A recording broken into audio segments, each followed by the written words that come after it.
Preposition নিয়ে আজকে আলোচনা করব, তবে সাদামাটার কোনো আলোচনা নয়। নিচে দেখতেই পাচ্ছ লেখা রয়েছে এক্সেপশনাল ইউজ অফ প্রিপোজিশন। প্রিপোজিশনের ব্যতিক্রম নিয়মগুলো নিয়ে আলোচনা করব। তো তোমরা সবাই ঝটপট রেডি হয়ে যাও খাতা এবং কলম নিয়ে। যে রুলসগুলো আজকে তোমরা ব্যতিক্রম ধর্মী পাবে সেগুলো অবশ্যই খাতায় নোট করে নেবে। তো চলো আমরা প্রথমত জানার চেষ্টা করি প্রিপোজিশনের সাধারণ চাওয়াটা কি, প্রিপোজিশনের ডিমান্ডটা কি। প্রিপোজিশনের চাওয়াগুলো হচ্ছে মূলত এই চারটিকে আমরা প্রিপোজিশনের কমন চাওয়া বলতে পারি। যেমন প্রিপোজিশন কোনো বাক্যে বা কোনো শব্দের পরে বসে, এটা অত্যন্ত গুরুত্বপূর্ণ একটা ব্যাপার।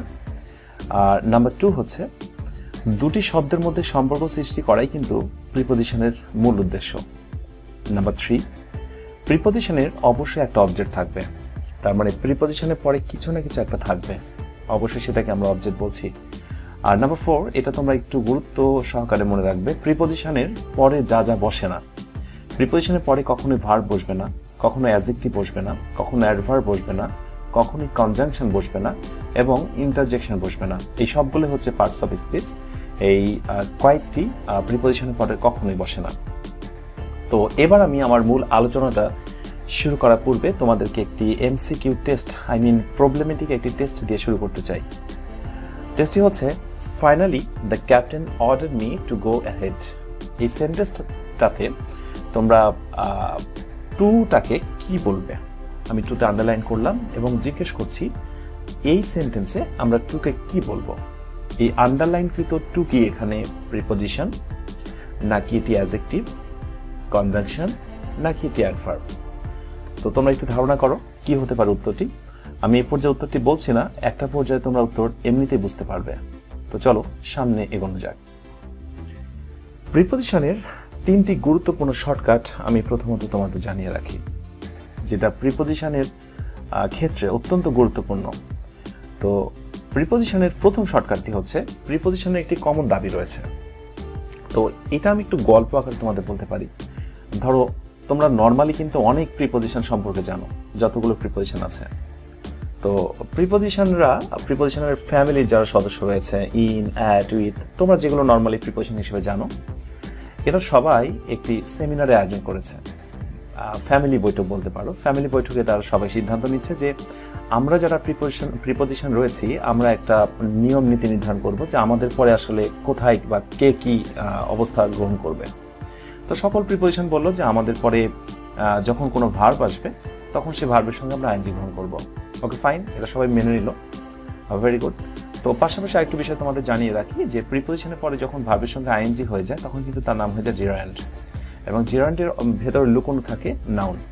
জাস্ট এইটি আমার মূল আলোচ্য বিষয় না, আমরা পরবর্তী কোনো ভিডিও ক্লাসে এটা আলোচনা করবো জিরান্ড এবং নাউন এই ব্যাপারটা নিয়ে।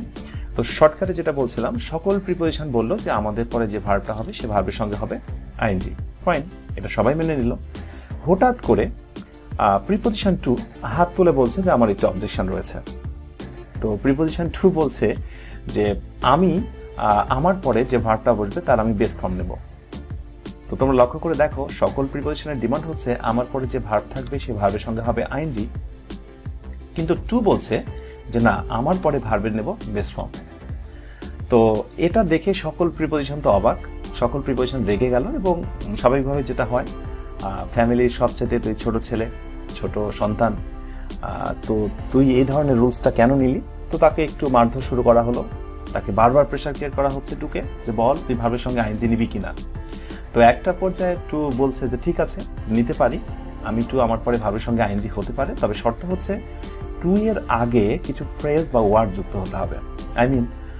নর্মাল শুধু যদি 2 হয় তো ভার্বে বেস ফর্ম, বাট আমার আগে যদি ফ্রেজ বা ওয়ার্ড যুক্ত হয়, অর্থাৎ with a view to, look forward to, addicted to, object to, এমন যদি আমার আগে কোনো শব্দ বা ফ্রেজ ইউজ করা হয় তাহলে আমি ভার্বের সঙ্গে আইএনজি দেব।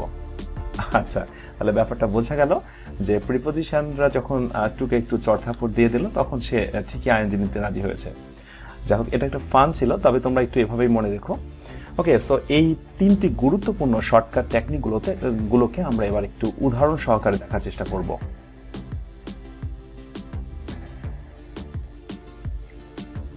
প্রিপোজিশনের গুরুত্বপূর্ণ শর্টকাট উইথ এক্সাম্পলস। প্রথম যে আমাদের শর্টকাটটা ছিল যে প্রিপোজিশনের পরে যে ভার্ব থাকবে তার সঙ্গে আইএনজি হয়ে যাবে। সো এক্সাম্পলটা হচ্ছে he is honoured for achieving the higher degree. তোমরা লক্ষ্য করে দেখেছো ফর হচ্ছে একটি প্রিপোজিশন এবং প্রিপোজিশনের ঠিক পরেই যে ভার্বটি এসেছিল তার সঙ্গে কিন্তু আইএনজি হয়েছে। তো এখানে একটু বলে রাখি, এই যে তুমি ভার্বের সঙ্গে প্রিপোজিশনের পর আইএনজিটা নিয়েছো এটার নামই কিন্তু জিরান্ড। সো এটাকে কিন্তু জিরান্ডও বলতে পারি, অবশ্যই নাউনও বলতে পারি। সো আমরা জেনে নিলাম প্রিপোজিশনের পরে ভার্বের সঙ্গে যে আইএনজি হয় তার নাম হচ্ছে জিরান্ড এবং অন্য অর্থে পার্টস অফ স্পিচের দিক থেকে ভাবতে গেলে এটি হচ্ছে নাউন। ওকে, আই হোপ তোমরা শর্টকাট 1টা বুঝতে পেরেছো। এবার শর্টকাট 2। শর্টকাট 2 হচ্ছে প্রিপোজিশনের পর ভার্বের বেস ফর্ম হবে। এক্সাম্পল হচ্ছে finally the captain order me to go head. তো আমি এই এক্সাম্পলটা দিয়েছি তোমাদের প্রথমে, কিন্তু আমি একটা উদাহরণ বা একটা প্রবলেমেটিক টেস্ট দিয়ে শুরু করেছিলাম। এইটাই সেই টেস্ট ছিল এবং ওখানে বলা ছিল যে এই টুটাকে আমরা কি বলবো। তো তোমরা বিভিন্ন জন বিভিন্ন রকম আনসার হয়তো বা গেস করে ফেলেছো, অনুধাবন করে ফেলেছো। তো এবার এসো আমরা একটু মিলিয়ে দেখি রাইট আনসারটা কি হতে পারে। এইখানে যে টুটা আমরা আন্ডারলাইন করেছি, এই টু এর নাম প্রিপোজিশন না, এটা অ্যাডজেক্টিভ না, এটা নাম হচ্ছে কনজাংশন। ইয়েস, তোমরা জেনে রাখো এখানে টুটা প্রিপোজিশন নয়, এখানে টু এর নাম হচ্ছে কনজাংশন। তো আসলে কেন এটার নাম কনজাংশন হলো, আরেকটি শর্টকাট আমি তোমাদের জন্য এখানে দিয়ে দিচ্ছি, তোমরা অবশ্যই এটি নোট করে নেবে। সেটি হচ্ছে প্রিপোজিশন কখনো টু এর পর যদি ভার্বের বেস ফর্ম থাকে তাহলে এক্ষেত্রে যে তোমার টুটাকে দেখতে পাচ্ছ সেই টু এর নাম হয়ে যাবে কনজাংশন। তো এটার নাম কেন কনজাংশন হয়ে যায়? তো কনজাংশনের আমরা একটা শর্টকাট টেকনিক দেখে নিই। প্রথমে যদি কখনো একটি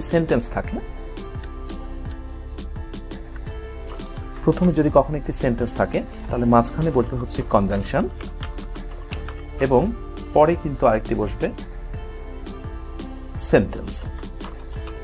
ওকে, তাহলে আমরা বুঝতে পারলাম কনজাংশনের একটি দাবি বা তার ডিমান্ডটা হচ্ছে প্রথমে একটি সেন্টেন্স থাকবে এবং পরে আরেকটি সেন্টেন্স থাকবে, দুটি সেন্টেন্সের মাঝখানে বসবে কনজাংশন। তো তোমরা লক্ষ্য করে দেখো এখানে কিন্তু মূলত আমাদের দুটি সেন্টেন্স রয়েছে, একটা হচ্ছে ফাইনালি দ্য ক্যাপ্টেন অর্ডারড মি আর অন্যটি হচ্ছে গো এহেড। তো এই দুটি সেন্টেন্সের মাঝখানে যে বসেছে সে হচ্ছে কনজাংশন। তাই এখানে টু কিন্তু প্রিপোজিশন নয়, টু হচ্ছে একটি কনজাংশন। তো টু এর ক্ষেত্রে আরেকটি কথা বলে দিই, আমি কিন্তু প্রথমে তোমাদের বলেছিলাম যে টু এর পরে যা যা বসতে পারে না এমন কয়েকটা কথা বলেছিলাম। তোমরা দেখবে ওখানে বলা ছিল টু এর পর কিন্তু কখনো ভার্ব বসে না, প্রিপোজিশনের পর কিন্তু কখনো ভার্ব বসে না, কথাটি এমন ছিল। তো অবশ্যই যেহেতু টু এর পরে ভার্ব বসেছে তাহলে অবশ্যই আমরা বলতে পারি টু এখানে প্রিপোজিশন নয়, প্রিপোজিশন ছাড়া অন্য কিছু। তো প্রিপোজিশন ছাড়া যদি অন্য কিছু বলি তাহলে অবশ্যই হচ্ছে এটি কনজাংশন, কারণ কনজাংশনে তোমরা শর্টকাটটা দেখে ফেললে। ওকে, তো কনজাংশন নিয়ে একটু ফান করা যেতে পারে। কনজাংশনের কথা বললে আমার একটি খাবারের কথা মনে হয়ে যায়। বেসিক্যালি তোমরা হয়তো অনেকে ব্যাপারটা বুঝতে পারবে। এই কনজাংশনের এই ব্যাপারটা আমার কাছে বা শর্টকাটটা কিন্তু অনেকটা স্যান্ডউইচের মতো মনে হয়। এই কারণে স্যান্ডউইচ তোমরা জানো যে প্রথমে একটি রুটি থাকে, পাউরুটি থাকে এবং পরে শেষ প্রান্তে আরেকটি পাউরুটি থাকে আর মাঝখানে একটু কিমা বা ভেজিটেবল কিমা বা অন্য কিছু দিয়ে জাস্ট দুই পাশে দুইটা পাউরুটি দিয়ে চাপ দেওয়া হয়। তো সেক্ষেত্রে আমি ফান করে বলতে পারি কনজাংশনটা হচ্ছে অনেকটা স্যান্ডউইচের মতো, বার্গারের মতো। ওকে, তো এক্ষেত্রে আমাদের শর্টকাট শিটা ছিল ফ্রেজ বা ওয়ার্ডের পর যদি টু বসে তো এরপরে আমরা ভার্বের সঙ্গে আইএনজি করে দেব। সেন্টেন্সটি হচ্ছে we all went to zoo with a view to sing many unknown animals. Okay, তো এই সেন্টেন্সে তোমরা লক্ষ্য করে দেখো টু এর পর কিন্তু আমাদের নর্মালি ভার্বের বেস ফর্ম হয়, বাট সে আইএনজি গ্রহণ করেছে। কেন? কারণ টু এর আগে যদি কখনো ফ্রেজ যুক্ত হয়, with a view to, look forward two, এই জাতীয় যদি ফ্রেজ যুক্ত হয় এবং তারপর যদি টু থাকে তো এরপরে ভার্বের সঙ্গে আমরা আইএনজি করে দেব। ওকে, এই আরেকটি উদাহরণ, it is object to changing. আমরা কিন্তু টু এর পরে বেসিক্যালি ভার্বের বেস ফর্ম করি, বাট এখানে আইএনজি করেছি কেননা টু এর আগে কিন্তু একটা ওয়ার্ড আছে অবজেক্ট টু এবং সেই জন্য ভার্বের সঙ্গে আইএনজি হয়েছে। আশা করি তোমরা এই শর্টকাট টেকনিকটি বুঝতে পেরেছো। ওকে, আমরা প্রায় শেষ পর্যায়ে প্রিপোজিশনের আর দুটি গুরুত্বপূর্ণ শর্টকাট টেকনিক দেবো তোমাদের। প্রিপোজিশনের পর আমরা জানি যে একটা অবজেক্ট বসে। তো প্রিপোজিশনের পরে যেটা অবজেক্ট হয় বা অবজেক্ট অবস্থায় যেটা বসতে চায় তাকে অবশ্যই নাউন ফ্রেজ অথবা প্রোনাউন হতে হবে। তো প্রিপোজিশনের পর যদি কখনো নাউন বা নাউন ফ্রেজ বসে তাহলে তুমি কি জানো একসাথে তার নাম কি হয়ে যায়? ইয়েস, তোমরা জেনে রাখো একসাথে তার নাম হয়ে যায় অ্যাডভার্ব। তো এক্সাম্পলের মাধ্যমে ব্যাপারটাকে আরেকটু ক্লিয়ার করা যায়। At last the operator fixed it in time. লাস্টে কিন্তু আমরা একটা প্রিপোজিশন দিয়েছি এবং তারপর একটি নাউন দিয়েছি। শর্টকাটটি লক্ষ্য করো, প্রথমে একটি প্রিপোজিশন থাকছে এবং তারপরে থাকছে একটি নাউন থাকছে। এখন আমি যদি এই ইন টাইমকে আন্ডারলাইন করে জিজ্ঞেস করি ইন টাইমটার গ্রামাটিক্যাল নেম কি, তাহলে অবশ্যই তুমি এটাকে অ্যাডভার্ব বলবে, কারণ সূত্র এটাই, প্রিপোজিশনের পর যদি কোনো নাউন থাকে তাহলে তার নাম হয়ে যাবে adverb. Okay, and last shortcut technique যেটা, প্রিপোজিশনের পর যদি কখনো তোমরা দুটি পাংচুয়েশন মার্কস দেখতে পাও, আই মিন ফুল স্টপ এবং প্রশ্নবোধক ইন্টারোগেটিভ চিহ্ন যদি দেখতে পাও, তাহলে কিন্তু এই প্রিপোজিশনটির নাম হয়ে যাবে অ্যাডভার্ব। চলো উদাহরণ দিয়ে ব্যাপারটা ক্লিয়ার করা যায়। এখানে আমি একটি এমসিকিউ দিয়েছি তোমাদের জন্য। এমসিকিউটি হচ্ছে where does she live in. এই সেন্টেন্সে তোমাদের লাস্টে ইনে আন্ডারলাইন করা হয়েছে এবং প্রশ্ন করা হচ্ছে আন্ডারলাইনকৃত ইনটির নাম কি। এটি কি প্রিপোজিশন, এটি কি অ্যাডজেক্টিভ, এটি কি নাউন, নাকি হচ্ছে অ্যাডভার্ব? তোমরা অনুধাবন করো। আশা করি এই শর্টকাটটির দিকে নজর দিলে তোমরা অনায়াসে বুঝতে পারবে রাইট আনসার কি হবে। ইয়েস, এই ইনের নাম হচ্ছে অ্যাডভার্ব। কেন অ্যাডভার্ব? কারণ প্রিপোজিশনের পরে একটি পাংচুয়েশন মার্ক যুক্ত হয়েছে, যেটি হচ্ছে প্রশ্নবোধক, আই মিন ইন্টারোগেটিভ একটি চিহ্ন ব্যবহার করা হয়েছে। সো অবশ্যই এটির নাম হচ্ছে অ্যাডভার্ব। ওকে, আই হোপ তোমরা ব্যাপারটা বুঝতে পেরেছো। তো এই ছিল মূলত প্রিপোজিশনের এক্সেপশনাল ব্যবহার। তো এই ভিডিওটি যদি তোমাদের ভালো লেগে থাকে, শুধু এইটুকুই বলবো, লাইক, কমেন্ট এবং শেয়ার করবে, আর অবশ্যই সাবস্ক্রাইব করে নেবে, তাহলে পরবর্তী ভিডিওগুলো দ্রুত তুমি বুঝতে পারবে।